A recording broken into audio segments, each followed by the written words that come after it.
नसीब फरमाया वो कौन है? मोहम्मद रसूलुल्लाह सल्लल्लाहु अलैहि वसल्लम।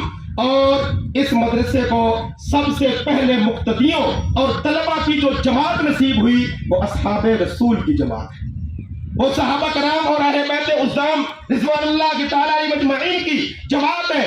उस दिन से लेकर कूफा की जामिया मस्जिद तक, कूफा की जामिया मस्जिद से लेकर दारुल देवबंद की मस्जिद छत्ता तक, मस्जिद छत्ता से लेकर मस्जिद निजामुद्दीन तक, मस्जिद निजामुद्दीन से लेकर लाहौर की शेरावाला गेट मौलाना अहमद अली लाहौरी रहमतुल्लाह अलैह की मस्जिद तक, वहां से लेकर चकवाल की मदनी जामिया मस्जिद तक, और वहां से लेकर आज जामिया मस्जिद खातमुल मासूमीन तक चरागों से चराग जलते रहे और ये क़यामत तक जलते रहे इंशाअल्लाह। अल्लाह के ये चराग दुनिया में बुझने के लिए नहीं है, नूरे खुदा है कुफ्र की हरकतों पे खंदसन, भूखों से ये चराग बुझाया न जाएगा।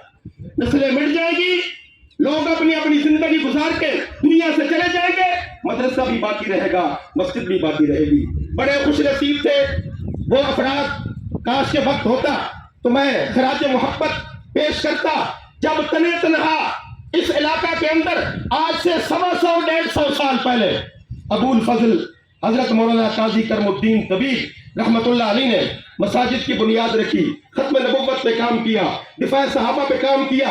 इतने मुखलिस थे कि अल्लाह ने इखलास के नतीजे में काजी मजहर हुसैन जैसी औलाद अता फरमाई।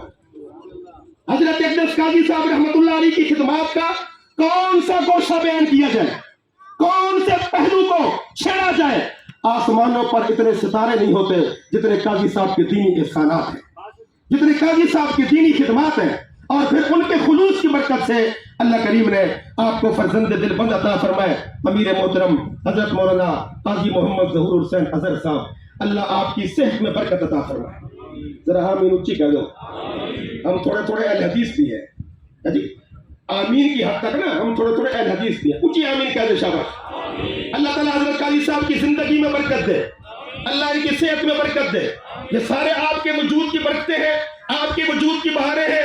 दोस्तों सबने चले जाना है, हमारे बड़े चले गए, हम भी चले जाएंगे, लेकिन इंशाअल्लाह ये दीन के मराकज़ क़यामत की सुबह तक बाकी रहेंगे। हमारे जिन दोस्तों ने दामे दरमे कदमे सुखने मौलाना मोहम्मद फारूक हैदरी साहब बता रहे थे, लेकिन अब वक्त बड़ा मुख्तसर है। हमारे जिन दोस्तों ने इन दीनी मराकज़ के लिए अपने आप को पेश किया, उन्होंने अपनी नस्लों के मुकद्दर संवार दिए।